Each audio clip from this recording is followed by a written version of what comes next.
여러분 안녕하세요. 한 주간 평안하셨습니까? 한 주간 코로나와 또 강추위로 아주 힘든 한 주를 보낸 줄 믿습니다. 또 오늘도 함께 모여서 예배드리지 못하고 불편한 마음으로 예배에 참여하는 모든 교우들을 사랑하고 축복합니다. 오늘 예배 가운데 주님이 주시는 하늘의 위로와 소망이 함께 하실 수 있기를 간절히 바라고요. 또 주님이 주시는 새 힘과 용기를 가지고서 기쁘게 성탄을 맞이하고 또 감사한 마음으로 한 해를 보내는 우리 교회가 될 수 있기를 간절히 바랍니다. 오늘은 마지막 대림절 넷째 주일입니다. 오늘 가브리엘 천사가 마리아에게 전한 수태고지의 말씀을 함께 나누고자 합니다. 천사 가브리엘이 마리아에게 수태고지의 말씀을 전했을 때 마리아의 마음이 어떠했을까요? 마리아 또래 젊은 여성들이 이 말씀을 들었다면 어떤 반응을 하겠습니까? 올해 대림절 묵상집인 그 후로도 기다림이란 책에서 백서영 강남대 교수가 수태고지의 말씀을 나누었습니다. 젊은 자매들에게 마리아의 마음을 물었더니 다들 이렇게 대답하였다고 합니다. 망했다. 아니 하필 왜 나에게? 영어로 한다면 오 마이 갓 이렇게 표현했을 것 같습니다. 아마 다들 이런 반응을 보이지 않을까 생각이 듭니다. 처음 수태고지의 말씀을 들은 마리아도 무척 반가웠게 받아들이지 않았을 것입니다. 만일 우리가 수태고지의 말씀을 들었다고 한다면 우리는 어떻게 반응하였을까요? 오늘 마리아의 반응을 함께 묵상하면서 성탄의 은혜를 함께 나눌 수 있기를 바랍니다. 그렇다면 마리아는 가브리엘 천사로부터 어떤 수태고지의 말씀을 들었습니까? 마리아는 유대 땅 갈릴리 나사렛에 살고 있는 시골 처녀입니다. 마리아는 이제 다윗의 자손인 요셉과 정혼한 약혼한 사이이죠. 당시 약혼자들은 한 집에 살지 아니하고 따로 살고 있었습니다. 나로 하나님께서 가브리엘 천사를 마리아에게 보내서 놀라운 소식을 전하였습니다. 가브리엘 천사는 마리아를 만나자 이렇게 인사하였습니다. 은혜를 입은 자여 평안할지어다. 주께서 너와 함께 하시도다. 마리아의 갑작스러운 방문을 받고 마리아는 놀라서 가브리엘 천사를 바라보았습니다. 그때 가브리엘 천사가 그를 방문한 이유를 이렇게 밝힙니다. 마리아여 무서워하지 말라. 내가 하나님께 은혜를 입었느니라. 보라 내가 잉태하여 아들을 낳으리니 그 이름을 예수라 하라. 그러나 마리아는 여전히 가브리엘 천사가 들려주는 그 말씀을 이해하지 못하고 다시 물었습니다. 나는 남자를 알지 못하니 어찌 이런 일이 있을 수 있습니까? 그때 가브리엘 천사가 마리아에게 놀라운 성령의 그 역사와 그 신비를 이렇게 증거하였습니다. 성령이 내게 임하시고 지극히 높으신 이의 능력이 너를 덮으시리니 이러므로 나실 바 거룩한 이는 하나님의 아들이라 일컬어지리라. 대저 하나님의 모든 말씀은 능하지 못하심이 없느니라. 마리아는 천사 가브리엘의 말씀을 듣고 즉시 순종합니다. 말씀대로 내게 이루어지이다. 그래서 가브리엘 천사가 전한 이 마리아의 수태고지는 마리아의 놀라운 순종과 또 위대한 결단으로 마치고 있습니다. 우리는 수태고지의 말씀을 묵상할 때마다 마리아의 위대한 선택과 순종을 찬양합니다. 그녀를 높이고 그녀가 보여주었던 비두번만 행동을 칭찬하곤 합니다. 그러나 수태고지와 마리아의 순종 이야기는 또한 우리의 이야기이기도 합니다. 왜냐하면 하나님께서는 우리에게도 찾아오셔서 말씀하시고 우리를 초대하시기 때문이죠. 또 우리의 순종과 결단을 통하여서 주님의 일을 이루어가시기를 원하기 때문입니다. 그렇다면 오늘 주님이 마리아의 수태고지와 순종을 통하여 우리에게 주시는 말씀은 무엇일까요? 오늘 우리도 마리아처럼 어려운 삶을 살아가고 있습니다. 마리아가 로마 제국 식민지 유대에서 어려운 삶을 살았던 것처럼 우리도 지금 참 힘들고 어려운 삶을 살고 있습니다. 세계적인 팬데믹 코로나가 우리의 삶을 짓누르고 있고 또 우리 교회는 재개발 과정 가운데서 앞날이 불투명한 가운데 놓여 있습니다. 우리 사회는 어떻습니까? 웃음꽃이 피는 것이 아니라 정의와 평화를 잃고 신음하는 가운데 있습니다. 이 암담한 현실에서 오늘 주님이 우리에게 주시는 성탄의 메시지는 무엇이겠습니까? 이 시간 마리아의 모습을 묵상하면서 주님께서 우리에게 주시는 말씀을 함께 나누기를 원합니다. 여러분, 어떻게 하면 우리가 마리아처럼 주의 말씀을 깨닫고 주님의 뜻을 순종하는 믿음의 사람으로 거듭날 수 있을까요? 우리는 마리아의 모습에서 세 가지 모습을 함께 살펴볼 수가 있습니다. 먼저 우리는 진지하게 하나님의 말씀을 묻고 주님의 뜻을 알아야 합니다. 마리아는 수태고지에 관한 말씀을 듣고 순종하였습니다. 말씀대로 내게 이루어지이다. 마리아는 말씀을 듣자마자 처음부터 순종한 것은 아니었습니다. 가브리엘 천사가 찾아와서 그녀에게 인사말을 건네지 않았습니까? 은혜를 입은 자여 평안할지어다. 주께서 너와 함께 하시는도다. 마리아는 가브리엘 천사가 전하는 그 말씀을 듣고 의아해 하였습니다. 그 말씀이 어떤 뜻을 갖고 있는지, 왜 나에게 갑자기 찾아와서 이러한 말씀을 전하는지를 몰라서 크게 당황하였습니다. 그러자 가브리엘 천사가 마리아의 마음을 알고 그녀에게 이렇게 어떤 은혜를 입었는지를 알려주었습니다. 마리아여, 무서워하지 말라. 내가 하나님의 은혜를 입었느니라. 보라, 내가 잉태하여 아들을 낳으리니 그 이름을 예수라 하라. 오늘 부분에서 주님은 가브리엘 천사의 말을 듣고 또한 하나님의 뜻을 묻고 질문하는 마리아의 모습을 보여주고 있습니다. 가톨릭 신학자들은 이 말씀을 묵상하면서 마리아의 비범한 모습을 강조하곤 합니다. 28절을 보게 되면은 가브리엘 천사가 마리아를 향하여서 은혜를 입은 자라고 말하였습니다. 가톨릭 신학자들은 이 말씀이 이 마리아의 특별한 성품을 보여준다고 하는 것입니다. 하나님 보시기에 이 마리아가 특별한 능력을 가진 자이기 때문에 그녀에게 찾아와서 주의 말씀을 건네주었다고 하는 것입니다. 가톨릭 성도들은 마리아를 성모 마리아로 숭배하기 때문에 그녀를 뛰어난 존재로 바라보면서 이 말씀을 묵상하고 있습니다. 그러나 종교학자 갈뱅은 은혜를 입은 자라는 표현이 하나님 앞에서 죄인이요 또 하나님의 은혜가 절대적으로 필요한 인간의 실존을 잘 표현한다고 강조하고 있습니다. 그래서 이것은 마리아가 하나님의 놀라운 은혜를 입은 자라는 사실을 강조한다고 하는 것입니다. 왜냐하면 하나님은 갈릴리 나사렛에 사는 시골 처녀 마리아를 선택하시고 그녀를 통하여서 하나님의 아들을 잉태하는 하나님의 은혜의 도구로 그녀를 삼으셨기 때문입니다. 마리아는 이 놀라운 복음을 하나님의 말씀을 묻고 질문하는 가운데서 깨달았습니다. 그러나 우리는 이 말씀을 묵상할 때 마리아를 바라보면서 믿음 없는 사람처럼 생각할 때가 있습니다. 마리아가 하나님의 말씀을 의심하는 것처럼 생각하기도 하고 또 마리아가 주님의 말씀에 순종하지 않기 위해서 마치 변명거리를 찾는 것처럼 생각할 때도 있습니다. 그러나 마리아가 하나님의 말씀을 의심하거나 거부하려고 하였다고 한다면 아마도 사가랴처럼 이 마리아는 하나님의 큰 벌을 받았을 것입니다. 오늘 보면 바로 앞에 있는 내용을 보게 되면 또 하나의 수태고지의 말씀이 전해지고 있습니다. 사가랴 제사장도 마찬가지로 수태고지의 말씀을 듣게 되었습니다. 가브리엘 천사가 이제 사바랴에게 찾아와서 주의 말씀을 증거하였을 때 사가랴도 마리아처럼 가브리엘 천사에게 묻고 또 물었습니다. 그러나 사가랴는 처음부터 하나님의 말씀을 순종하기 위해서 들은 것이 아니라 그 말씀을 의심하고 거부하였습니다. 그는 가브리엘 천사에게 이렇게 주장합니다. 내가 그 말을 믿으라는 것입니까? 나는 늙은 사람입니다. 내 아내도 늙었습니다. 그는 하나님의 말씀을 의심하고 거절하였기 때문에 하나님의 징계를 받게 되었습니다. 그래서 그의 사랑 아들 세례자 요한이 태어날 때까지 말을 하지 못하는 장애를 겪게 되었습니다.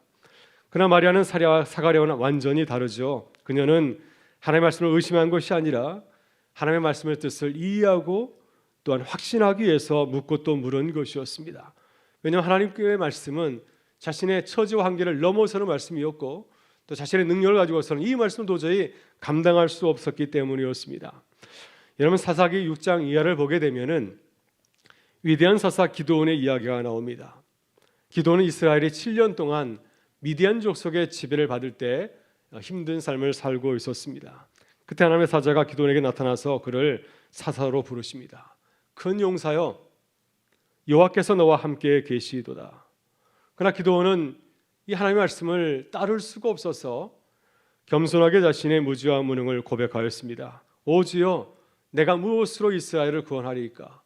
보소서 나의 집은 므낫세 중에 극히 약하고 나는 아버지 집에서 가장 작은 자니이다. 여러분 이것이 기드온의 실존이죠. 어떻게 기드온이 이스라엘의 사사가 되어서 이스라엘을 구원하는 놀라운 능력에 하나님의 사람이 될 수 있겠습니까?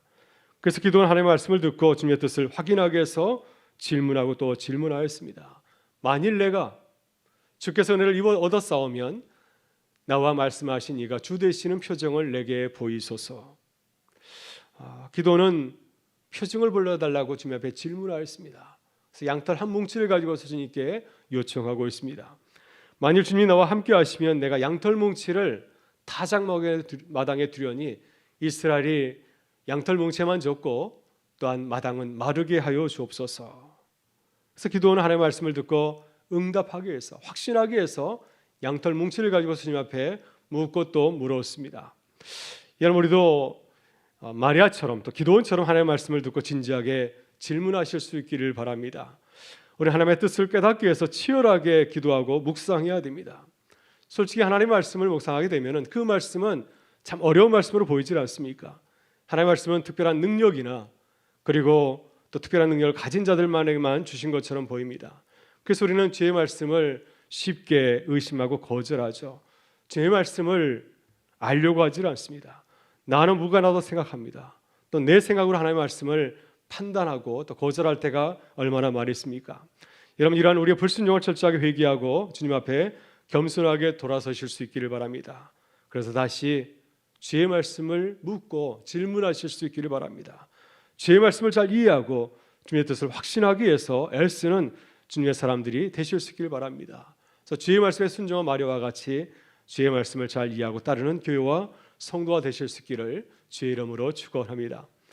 다음 우리는 하나님의 은혜를 묵상하고 그 능력을 깊이 깨달아야 됩니다. 마리아는 가브리엘 천사가 전하는 그 수태고지의 말씀을 듣고 겸손하게 순종하였습니다. 말씀대로 내게 이루어지이다. 마리아가 이렇게 순종한 것은 그녀가 다른 사람들보다도 특별한 능력을 갖고 있어서 이렇게 순종한 것이 결코 아니었습니다. 마리아가 하나님의 놀라운 은혜를 바라봤기 때문이었습니다. 또 나를 통하여서 주님의 역사를 이루어 가시는 주님의 놀라운 능력을 깨달았기 때문이었습니다. 마리아는 수태고지의 말씀을 듣고서 솔직하게 질문합니다. 마리아는 요셉과 정혼하였지만은 부모 생활하지 않는 처녀의 몸입니다. 따라서 처녀가 하나님의 아들을 잉태할 것이라고 하는 하나님의 말씀을 도저히 이해할 수가 없었습니다. 나는 결혼도 하지 않았는데 내가 어떻게 하나님의 아들을 낳을 수 있는가? 너무도 의아해서 마리아는 다시 주님 앞에 물었습니다. 나는 남자를 알지 못하니 어찌 일이 있으리까? 하나님의 가브리엘 천사를 통하여서 마리아를 하나님의 은혜의 세계로 그녀를 초대하였습니다. 사람의 능력은 도저히 할 수 없지만은 모든 것을 이루시는 그 믿음의 세계를 주님께서는 보여주었습니다. 그래서 가브리엘 천사는 두 가지 사실을 특별히 마리아에게 언급합니다. 첫째, 성령께서 하나님의 능력으로, 성령의 능력으로 하나님의 역사를 이루어 가신다고 하는 것입니다. 성령이 내게 임하시고 지극히 높으신 이의 능력이 너를 덮으시리니, 이렇게 말씀하였습니다. 여러분, 누가는 처녀가 하나님의 아들을 잉태하는 성령의 역사를 비유적으로 표현하고 있습니다. 성령이 내게 임하시고 지극히 높으신 이의 능력이 너를 덮으시리니. 개역개정 성경은 성령이 마리아를 덮는다고 말씀하고 있는데, 메시지 성경에서는 성령의 능력이 마리아에 머물러 있다고 번역을 하고 있습니다. 메시지 성경은 이렇게 표현하고 있습니다. 성령께서 내게 임하셔서 지극히 높으신 분의 능력이 내 위에 머물 것이다. 그러므로 내가 낳을 아기는 거룩하신 분 하나님의 아들이라 불릴 것이다. 여러분, 성령이 마리아를 덮는다는 표현은 구약 성서와 신약 성서에 자주 등장하는 표현입니다. 출애굽기 40장 35절을 보면은 하나님의 성막을 완공하게 되었을 때 구름이 성막을 가득 덮게 되었습니다. 그리고 그곳에 하나님의 영광이 충만하였습니다. 마가복음 9장 17절 이하를 보게 되면은 예수님께서 세 제자 베드로와 야고보와 요한과 함께 변화산에 올랐을 때에도 구름이 와서 그들을 덮었습니다. 구름이 그들을 덮었을 때 하늘에서 소리가 나서 이런 음성이 들려왔습니다. 이는 내 사랑하는 아들이니라, 그의 말을 들으라. 여기서 성령이 우리를 덮는다는 표현은 헬라어로 에피스키아조라고 합니다. 그 뜻은 그늘지게 하다, 덮다라는 뜻을 담고 있고요. 또 영어로는 오버섀도우라는 뜻을 담고 있습니다. 이 표현이 오늘 본문에도 쓰이고 있습니다. 성경에서는 구름이 하나님께서 우리에게 임하셔서 하나님의 역사를 이루어가는 것을 상징하고 있습니다.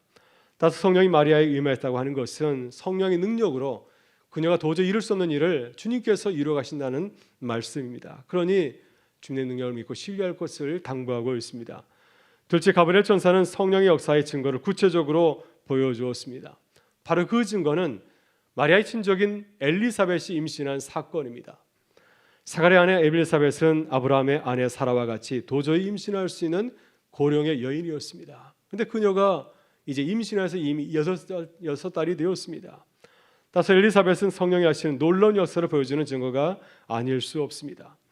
여러분, 마리아는 하나님의 말씀을 치열하게 묵상하고 기도하였습니다. 그때 하나님께서 그녀에게 놀라운 말씀을 들려주었습니다. 하나님께서 그녀에게 들려주신 말씀은 무엇입니까? 자신의 모습을 바라보지 말고 성령의 능력을 믿음으로 바라보면서 기대하라고 하는 것입니다. 마리아는 작고 초라한 여인이지만 성령께서 그녀와 함께 하실 때 하나님의 말씀을 이루어가는 도구로 거듭날 수 있다고 하는 것입니다.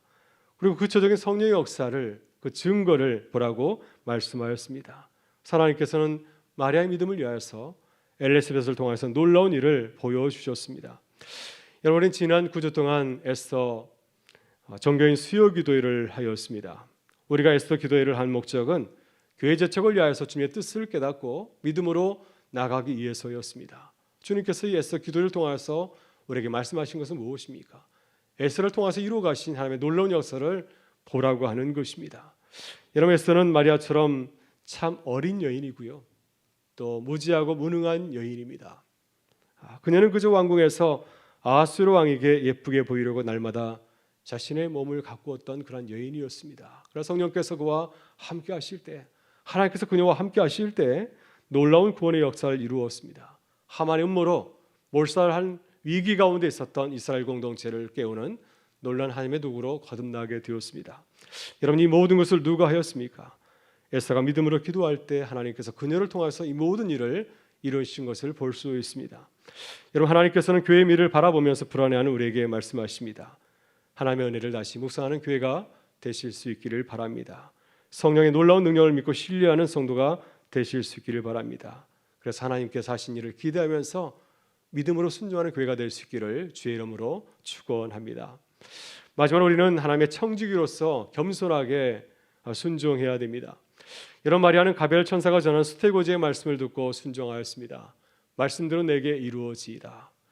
마리아는 어린 처녀의 몸이지만은 놀라운 순종을 보여주었습니다. 어떻게 마리아는 이렇게 놀라운 순종을 행할 수 있었을까요? 우리는 그 이유를 마리아의 고백에서 찾아볼 수가 있습니다.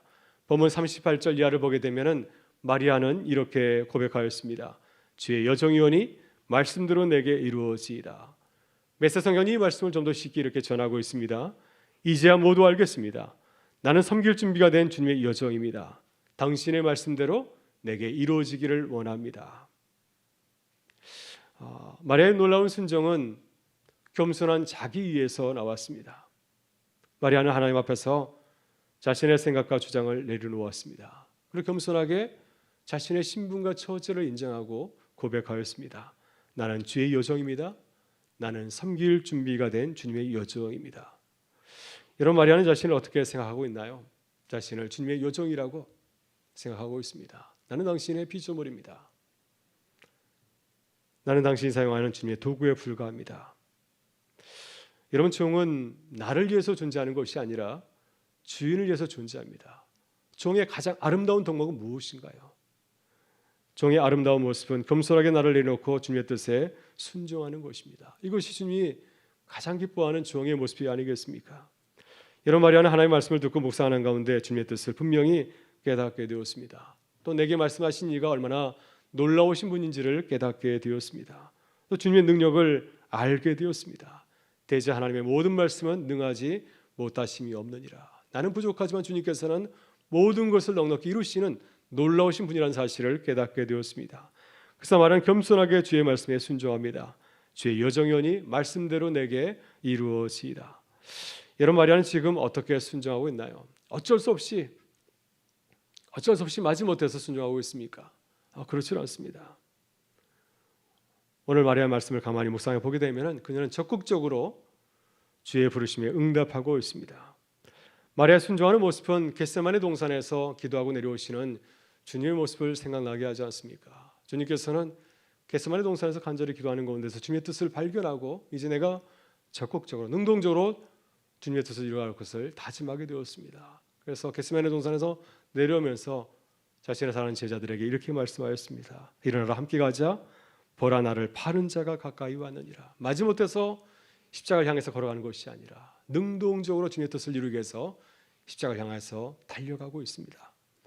여러분, 마리아도 적극적으로 주님의 뜻에 따르고 있습니다. 이제야 모두 알겠습니다. 나는 섬길 준비가 된 주님의 여정입니다. 당신의 말씀대로 내게 이루어지기를 원합니다. 여러분, 우리는 순종하는 삶을 살고 있으십니까? 주의 말씀에 겸손하게 순종하고 있습니까? 주의 말씀을 깨닫고 겸손하게 순종하는 교회와 성도들이 되실 수 있기를 주의 이름으로 축원합니다. 여러분, 세계 선교 역사를 살펴보게 되면은 마리아처럼 주의 말씀에 순종하며 평생을 살았던 위대한 선교사가 있습니다. 그녀는 인도에 버려진 아이들을 보호하는 시설인 도나브루 공동체를 세운 영국의 인도 선교사 에이미 카마이클입니다. 그녀는 1866년 영국의 한 사경회에서 허드슨 테일러 선교사의 중국 선교 보고를 듣고 선교사로 부르시는 주님의 음성을 듣게 되었습니다. 자, 그 말씀에 응답하여서 순종해서 지극히 작은 자를 섬기는 일에 평생을 헌신하였습니다. 그녀는 29살에 인도에 와서 84세 하나님의 부르심을 받을 때까지 55년 동안 한 번도 영국에 돌아가지 아니하고 인도에서 모든 것을 다 바쳤습니다. 에미 카마이클 선교사가 쓴 시가 하나 있습니다. 너는 흉터가 없느냐 하는 제목의 시입니다. 이 시는 에콰도르 아우카족에 의해서 순교를 당하였던 짐 엘리엇이 병서에 즐겨 애송하였던 시라고 합니다. 이 시를 보게 되면은 이 에이미 선교사가 어떤 마음으로 인도에서 버려진 아이들 위해서 섬겼는지를 잘 보여주고 있습니다. 그 시를 잠깐 소개하고자 합니다. 너는 흉터가 없느냐? 손발과 옆구리에 숨은 흉터가 없느냐? 현지인들이 너를 훌륭하다고 말하고 밝게 뜨는 내 별을 한호하는 소리 들린다만 내게 흉터가 없느냐? 너는 상처가 없느냐? 나는 활 쏘는 자들에게 상하여 지쳤고 나무에 달려 죽었거늘 애워싸는 사나운 짐승들에게 찢겨 기절하였거늘 너는 상처가 없느냐? 상처가 없느냐? 흉터가 없느냐? 종은 주인과 같아야 하고 나를 따르는 발들은 찔려 있건만 내 발은 성하구나. 상처도 흉터도 없는 자가 나를 멀리까지 따를 수 있겠느냐? 여러분, 이 시는 주님을 위하여 순종의 삶을 살아간 에이미 선교사의 삶을 보여주고 있습니다. 또한 이 시는 우리에게 주님을 따르는 우리들이 어떤 제자의 삶을 살아가야 될 것인에 대해서 말씀하고 있습니다. 여러분, 우리는 믿음의 흉터가 있으신가요? 에이미 선교사처럼 주를 위해서 순종한 흉터가 있으십니까? 마리아처럼 주의 말씀에 순종하여서 주님을 따라간 믿음의 상처가 있으십니까? 여러분, 주님의 성탄절을 앞두고 우리의 모습을 다시 돌아보실 수 있기를 바랍니다. 주의 말씀에 순종하는 주님의 사람으로 새롭게 거듭나실 수 있기를 바랍니다. 우리를 통해 주님의 일을 이루어가시기 원하시는 주님의 뜻을 깨닫고 주의 말씀에 순종하는 교회와 성도가 되실 수 있기를 바랍니다. 그래서 어지러운 세상 주님의 뜻을 이루어가는 교회와 성도가 되실 수 있기를 주의 이름으로 축원합니다. 우리 다 같이 일어나셔서 함께 찬양하겠습니다.